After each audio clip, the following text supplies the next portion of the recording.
Jose K Mani M P നമുക്കൊപ്പം ചേരുകയാണ്. Shri Jose K Mani, ഈ വന്യമൃഗ ശല്യം അത് അതിരൂക്ഷമാണ്. പലയിടങ്ങളിൽ സംഭവം റിപ്പോർട്ട് ചെയ്തിട്ടുണ്ട്. ഏറ്റവും ഒടുവിലെ സംഭവമാണ് ഈ കോതമംഗലത്ത് സംഭവിച്ചത്. ഇതിൽ എന്ത് തരത്തിലുള്ള ഇടപെടലാണ് താങ്കൾ ആഗ്രഹിക്കുന്നത്? അല്ല, അവിടുത്തെ ഇപ്പോ ഒന്ന് ഈ വിഷയം ഇപ്പൊ കോതമംഗലത്ത് ഇന്നാണെങ്കിൽ ചിലപ്പോ റാന്നിയിൽ അടുത്ത ദിവസം ഉണ്ടാവും, കോഴിക്കോട് ഉണ്ടാവും. ഇതൊരു സങ്കീർണമായ സംസ്ഥാനത്തിന്റെ ഒരു ദുരന്തം പോലെയായിട്ട് തന്നെയാണ് ഞാൻ കാണുന്നത്. അപ്പോൾ ഇതിനെ വളരെ ഗൗരവത്തിൽ തന്നെ കണ്ടുപോകണം. ഈ വേനൽക്കാലം കൂടുന്തോറും ഇതിനെയുള്ള വന്യമൃഗങ്ങൾ പുറത്തേക്ക് വന്നുകൊണ്ട് തന്നെ ഇരിക്കും. ഇവിടെ ഒരു പ്രധാനപ്പെട്ട വിഷയം എന്ന് പറയുന്നത് ഏത് സിറ്റുവേഷൻ ആയാലും ഒരു വന്യമൃഗം പുറത്തേക്ക് ഇറങ്ങിക്കഴിഞ്ഞാൽ അവിടെ സംരക്ഷണം കൊടുക്കേണ്ടത് അവിടെയുള്ള ജനങ്ങൾക്കും ആ കർഷകർക്കും ആ കൃഷിക്കും തന്നെ ആയിരിക്കണം. പക്ഷെ ഇപ്പോഴും ആ വന്യമൃഗ സംരക്ഷണ ബില്ലിൽ ഭേദഗതി ചെയ്യാത്തത് കൊണ്ട് എപ്പോഴും അത് പുറത്തേക്ക് വരുമ്പോഴും വന്യമൃഗത്തിന് സംരക്ഷണം കൊടുക്കുന്നു, പക്ഷേ മനുഷ്യന് സംരക്ഷണം ഇല്ലാത്ത സ്ഥിതിവിശേഷമുണ്ട്. ഇവിടെ ഒരു വൈരുദ്ധ്യമുള്ളത് ഇപ്പോൾ IPC-യിൽ നമുക്കറിയാം, ഒരു സെൽഫ് പ്രൊട്ടക്ഷന് വേണ്ടിയിട്ട് ഒരു മനുഷ്യനെ തന്നെ കീഴ്പ്പെടുത്താൻ നമുക്ക് കൊലപ്പെടുത്താൻ കഴിയും. കാരണം നമ്മുടെ ജീവന്റെ സ്വത്തിനും സംരക്ഷിക്കുവാൻ വേണ്ടിയിട്ടാണ്. പക്ഷെ ഒരു വന്യമൃഗത്തിന്റെ കാര്യത്തിൽ വരുമ്പോൾ പറ്റുന്നില്ല. ഒരു വൈരുദ്ധ്യമുണ്ട്. ഇത് വളരെ കർശനമായി ഇത് ഇടപെട്ടുകൊണ്ട് തന്നെ കേന്ദ്രത്തിന്റെ ഒരു നിയമമാണ്. ആ നിയമത്തിൽ ഭേദഗതി വരുത്തേണ്ടതുണ്ട്. ഇത് വളരെ ശക്തമായി എല്ലാ രാഷ്ട്രീയ പ്രസ്ഥാനങ്ങളും ഇതിനകത്ത് രാഷ്ട്രീയം കലർത്താൻ പാടില്ല. ഏതെങ്കിലും രാഷ്ട്രീയ നേട്ടം പ്രത്യേകിച്ച് ഒരു തെരഞ്ഞെടുപ്പ് ഘട്ടത്തിൽ വരാൻ പാടില്ല എന്നുള്ളത് വളരെ പ്രധാനപ്പെട്ടതാണ്. പക്ഷെ ഞാൻ മനസ്സിലാക്കുന്നത് അവിടെ ഒരു കൃഷിയുമായി ബന്ധപ്പെട്ട് അവിടെ എപ്പോഴും പരിപാലിച്ചു കൊണ്ടുപോകുന്ന ഒരു കൃഷിയിടമാണ്.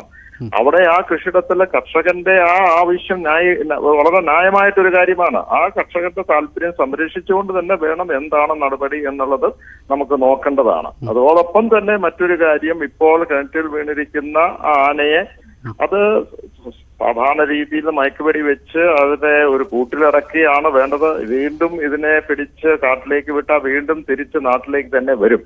ഇതാണ് ഇമ്മീഡിയറ്റ് ആയിട്ട് നമുക്ക് ചെയ്യാൻ പറ്റുന്ന കാര്യം. ഓക്കെ, ഈ ബില്ലിലെ ഭേദഗതി ആവശ്യം ഉന്നയിച്ച് താങ്കൾ മുമ്പും ചില ഇടപെടലുകളൊക്കെ നടത്തിയ വ്യക്തിയാണല്ലോ. പക്ഷെ അതൊന്നും ഫലം കണ്ടിട്ടില്ല. അല്ല, അത് ഈ ബില്ലിന്റെ ഭേദഗതിയുമായി ബന്ധപ്പെട്ട് ഇത് ഈയിടെയല്ല, കഴിഞ്ഞ 7 വർഷക്കാലമായി ഇതുമായി ബന്ധപ്പെട്ട നിരന്തരമായ പോരാട്ടങ്ങളാണ് നടത്തിയിട്ടുള്ളത്. പാർലമെന്റിനകത്തും പുറത്തും സംസ്ഥാന സർക്കാരിന്റെ അടുത്തും. അപ്പോൾ ഇതിനകത്ത് പല ഭേദഗതിയിലും സജഷൻസും നമ്മൾ പറഞ്ഞിട്ടുണ്ട്. ഞാൻ ആദ്യമേ സൂചിപ്പിച്ചതുപോലെ ഒരു വശത്ത് വന്യമൃഗത്തിന് സംരക്ഷണം കൊടുക്കുമ്പോൾ ജനത്തിന് സംരക്ഷണം കൊടുക്കുന്നില്ല. അത് വന്യമൃഗ സംരക്ഷണ ബില്ലില്. രണ്ടാമത്തേത് IPC-യില് മനുഷ്യന് സംരക്ഷണം കൊടുക്കുന്നുണ്ട്. പക്ഷെ ഇത് രണ്ടും കൂടെ യോജിച്ചു പോകുന്നില്ല. ഒന്ന്. രണ്ട്, വന്യമൃഗത്തിനെ സംരക്ഷിക്കുന്ന പൂർണ്ണമായ ഉത്തരവാദിത്വം എവിടെ കൊടുക്കണം? അത് നമ്മുടെ വനം വകുപ്പ് ഉദ്യോഗസ്ഥർക്ക് കൊടുത്തോട്ടെ. പക്ഷെ വന്യമൃഗം പുറത്തേക്ക് വന്നാൽ എന്റെ അഭിപ്രായം അതിനകത്ത് ഞാൻ കൃത്യമായി നോട്ടായിട്ട് കൊടുത്തിട്ടുണ്ട്, ഒരു നിവേദനമായി കൊടുത്തിട്ട് എന്റെ അഭിപ്രായം അത് പോലീസിനെ ഏൽപ്പിക്കണം. അവിടെ വന്യമൃഗം പുറത്തേക്ക് വന്നു കഴിയുമ്പോൾ ഈ പറയുന്ന വനം വകുപ്പ് ഉദ്യോഗസ്ഥർക്ക് ജനങ്ങളെ സംരക്ഷിക്കാൻ കഴിയുന്നില്ല, അതിനുള്ള ഫോഴ്സുമില്ല. അവര് നോക്കുന്ന വന്യമൃഗത്തിന് വല്ലതും പറ്റുന്നുണ്ടോ എന്നുള്ളതാണ്. കൃഷിക്ക് വല്ലതും പറ്റുന്നുണ്ടോ എന്നല്ല അവർ നോക്കുന്നത്. കാരണം നിയമം അങ്ങനെ തന്നെയാണ്.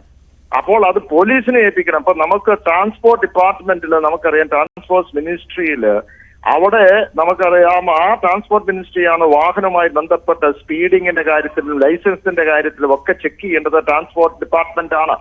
പക്ഷെ അവിടെയുള്ള ഒരു റിസോഴ്സ് കുറവായതുകൊണ്ട് തന്നെ അത് ചെക്ക് ചെയ്യുന്നത് ഇപ്പോൾ സ്പീഡ് ഓവർ സ്പീഡ് ഉണ്ടോ എന്നൊക്കെ നോക്കുന്നതും പോലീസ് ഡിപ്പാർട്ട്മെന്റ് അല്ലേ. അതെന്തുകൊണ്ടാണ് നോക്കുന്നത്? അപ്പോൾ അത് വളരെ ഫലപ്രദമായി നടപ്പിലാക്കുവാൻ വേണ്ടിയിട്ട്. അപ്പൊ ജനങ്ങൾക്കൊരു സംരക്ഷണം വേണമെന്നുണ്ടെങ്കിൽ പുറത്തേക്ക് വന്ന ഒരു വന്യമൃഗം വന്നു കഴിഞ്ഞാൽ അതിന്റെ പൂർണ്ണ ഉത്തരവാദിത്വം അത് പോലീസിനെ ഏൽപ്പിക്കണം. അതിനെന്ത് തരത്തിലാണ് നിയമ ഭേദഗതി വേണ്ടത് എന്ന് സർക്കാരും സംസ്ഥാന സർക്കാരും അതുപോലെ കേന്ദ്രവും അത് പരിശോധിക്കേണ്ടതാണ് ഇമ്മീഡിയറ്റ് ആയിട്ട്.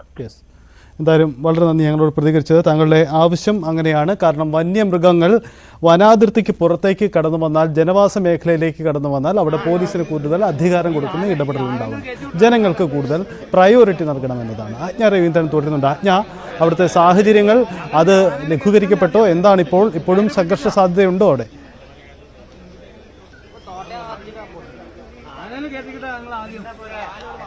സജിത, ഇപ്പോഴും ആ നില തുടരുകയാണ്. പക്ഷെ ഇപ്പോൾ ആ ആന ഏകദേശം ആ മണൽത്തിട്ട് ഇടിച്ചിടാറായി എന്നൊരു പ്രശ്നം കൂടി അതിനകത്തുണ്ട്.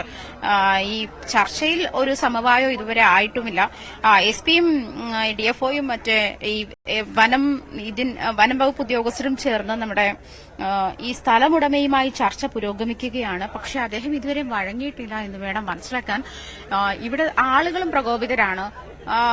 എന്തായാലും ഒരു സംഘർഷാവസ്ഥ ഇവിടെ ഇപ്പോൾ നിലനിൽക്കുന്നുണ്ട്. ഇവിടുത്തെ ആളുകൾ പലരും ഈ ഒരു പ്രശ്നം തന്നെ ഉദ്യോഗസ്ഥരെ അങ്ങോട്ട് കടത്തിവിടുന്നില്ല. ഞങ്ങൾ അവിടെ നിന്ന് കയറണമെങ്കിൽ നിങ്ങളും കിണറിന്റെ അടുത്തുനിന്ന് കയറി വരണം എന്ന് തന്നെയാണ് അവർ ആവശ്യം ഉന്നയിക്കുന്നത്. അപ്പൊ എന്തായാലും ആന ഈ നമ്മൾ കണ്ട ആ ഇടിച്ചിട്ട ഭാഗം ഏകദേശം അത് വീഴാറായ ഒരു സാഹചര്യത്തിലാണ് ഇപ്പോൾ നിൽക്കുന്നത്.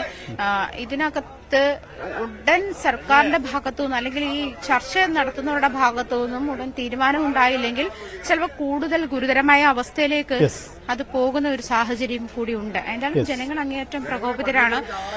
എല്ലാവർക്കും വിളകൾ നശിപ്പിച്ച കഥ തന്നെയാണ് നമ്മളോട് പറയാനുള്ളത്. ഞാൻ സൂചിപ്പിച്ച പോലെയാണ് പ്രദേശവാസികളുടെ ആശങ്ക. തീർച്ചയായും അങ്ങനെ ഉണ്ടാകും. കോതമംഗലത്താണ് കാട്ടാന ജനവാസ മേഖലയിലെത്തി സ്വകാര്യ വ്യക്തിയുടെ പുരയിടത്തിലെ കിണറ്റിൽ വീഴുന്നത്. ആനയെ രക്ഷപ്പെടുത്താനുള്ള ശ്രമങ്ങൾ നടക്കുകയാണ്. പക്ഷേ പ്രദേശവാസികളുടെ സഹകരണം ഉറപ്പുവരുത്തിക്കൊണ്ടുള്ള ചില ഇടപെടലുകളാണ് ഉണ്ടാവുന്നത്. എന്തായാലും വന്യജീവികളുടെ അക്രമവും അത് മനുഷ്യരുമായുള്ള സംഘർഷവും നിരന്തര വാർത്തയാണ്. അത് വീണ്ടും കോതമംഗലത്ത് നിന്നും റിപ്പോർട്ട് ചെയ്യുന്നു എന്നതാണ് സാഹചര്യം.